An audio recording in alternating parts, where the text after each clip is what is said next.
दुबे को लेकर एक बड़ी खबर आपको बता देते हैं। कानपुर से बड़ी खबर, विकास दुबे को लेकर एक बड़ा खुलासा सामने आया है। पुलिस जिला प्रशासन विकास दुबे पर थे मेहरबान। विकास ना तो मोस्ट वांटेड था और ना ही भूमाफिया। भूमाफियाओं की सूची में विकास दुबे का नाम ही नहीं।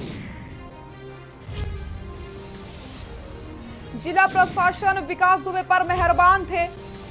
बड़ी खबर आपको बता दें, विकास ना तो मोस्ट वांटेड था और ना ही भूमाफिया था। भूमाफियाओं की सूची में विकास दुबे का नाम ही नहीं था। तो आप देखिए किस कदर जिला प्रशासन मेहरबान था। सूची में 72 लोगों का नाम था लेकिन विकास का नहीं था। विकास दुबे को लेकर बड़ा खुलासा सामने आया है। कानपुर से बड़ी खबर आपको बता दें, पुलिस और जिला प्रशासन विकास दुबे पर मेहरबान थे।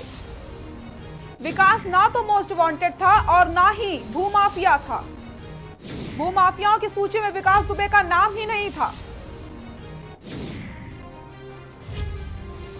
पुलिस और जिला प्रशासन विकास दुबे पर मेहरबान थे क्योंकि विकास दुबे उनकी नजर में ना तो मोस्ट वांटेड था और ना ही भूमाफिया था। भूमाफिया की सूची में विकास दुबे का नाम ही नहीं शामिल था। आपको बता दें, सूची में 72 लोगों का नाम था लेकिन विकास दुबे का नहीं था। तो इससे यह अंदाजा लगाया जा सकता है कि पुलिस और जिला प्रशासन किस कदर विकास दुबे पर मेहरबान थे। विकास दुबे को लेकर बड़ा खुलासा हुआ है। पुलिस जिला प्रशासन विकास दुबे पर मेहरबान थे। विकास ना तो मोस्ट वांटेड था और ना ही भूमाफिया था उनकी नजर में। भूमाफियाओं की सूची में विकास दुबे का नाम ही शामिल नहीं था।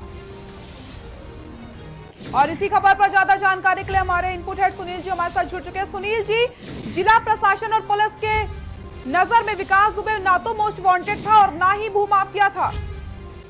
बिल्कुल, जिस तरीके से जो एक के बाद एक इस पूरे मामले में पुलिस अब लगातार इस मामले की जांच कर रही है, तो एक के बाद एक नया खुलासा रोज सामने आ रहा है। इस मामले में जब जिस तरह से पुलिस ने देखा कि 60 मुकदमे अकेले चौबेपुर में दर्ज थे, 70 से ज्यादा मुकदमे सिवली थाने में दर्ज थे, उसके बाद भी लगभग पूरे शहर में अलग अलग थानों में उसके खिलाफ 150 मुकदमे दर्ज थे विकास दुबे के खिलाफ, जिसका जिक्र सीओ देवेंद्र मिश्रा ने अपनी रिपोर्ट में भी किया था। उसके बाद उसमें विकास दुबे के खिलाफ कोई कार्रवाई नहीं की गई, उसकी कोई हिस्ट्री शीट कभी उसको मोस्ट वांटेड में शामिल नहीं किया गया। अब एक ये नया खुलासा हुआ जिसके पास कई बीघा जमीन जो कि लगातार उसने कब्जे किए थे, कई लोगों से मारपीट करके जमीनों पर अवैध कब्जे किए थे। इन सब कब्जों के बावजूद जो अब पुलिस ने उसकी जो भूमाफिया की सूची देखी है, तो भूमाफिया की सूची में उसका नाम ही नहीं है, बल्कि एक भूमाफिया जो बर्रा का बताया जा रहा है, जिसके पास 4 हेक्टेयर जमीन है, निजामुद्दीन है, उसको सबसे बड़ा भूमाफिया बताया जा रहा है। जबकि स्थिति यह है कि जिस तरह से विकास दुबे लगातार लोग इसके बाद एक जमीनों पर कब्जा कर रहा था, तो सबसे बड़ा भूमाफिया विकास दुबे को होना चाहिए था। लिस्ट में सबसे ऊपर विकास दुबे का नाम होना चाहिए था, लेकिन उसका पूरा नाम कहीं भी नहीं है। इससे साफ जाहिर होता है कि पुलिस विभाग के साथ साथ जो जिला प्रशासन के जितने भी अब तक अधिकारी यहाँ पर तैनात रहे हैं, उन सब की भी लगातार कहीं ना कहीं से मिली भगत थी, जिसके चलते ही उसका कभी भूमाफिया की सूची में नाम कभी नहीं आ पाया। जी सुनील जी, बिल्कुल आपने ये बात बिल्कुल सही कही है। जिस कदर ये खुलासा हुआ, इससे साफ ये हम कह सकते हैं कि जिला प्रशासन और पुलिस की शय पर ही विकास दुबे ने अब तक अपराध किए हैं और लगातार वो इस चीज के राहत से लगातार अपराध करता रहता था। बिल्कुल, अपराध की दुनिया में अगर वो आज इतना बड़ा अपराध का बेताज बादशाह बन करके रह रहा था और खुलेआम घूम रहा था, अधिकारियों के पास बैठ करके फोटो खिंचवा रहा था, उनके सभी कार्यक्रमों में शिरकत करता था, इसके साथ साथ अधिकारियों के घर पे भी उसका आना जाना था, अधिकारियों का उसके घर पे आना जाना था। और जिस तरीके से पूरे अकेले कानपुर नहीं, उत्तर प्रदेश में और देश में, इसके अलावा विदेश भी जाता आता था, उसको लेकर के साफ जाहिर है कि कहीं ना कहीं जो पुलिस के अधिकारी रहे हों या फिर जो जिला प्रशासन के अधिकारी, जिसमें चाहे डीएम हो, कमिश्नर हो, एडीएम है, जितने भी सब अधिकारी सब के सब कहीं ना कहीं उसके प्रभाव में थे और लगातार किसी न किसी तरीके से उससे लाभ ले रहे थे, जिसके चलते ही कभी उन्होंने उसके खिलाफ कार्रवाई करने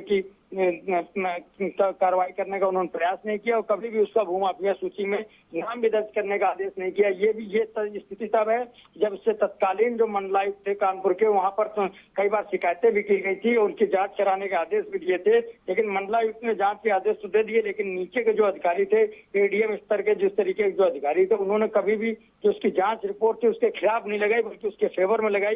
यही कारण था कि कभी उसका भूमाफिया की सूची में नाम तक दर्ज नहीं हुआ। जी सुनील जी, बहुत बहुत शुक्रिया आपका इन सभी जानकारी के लिए।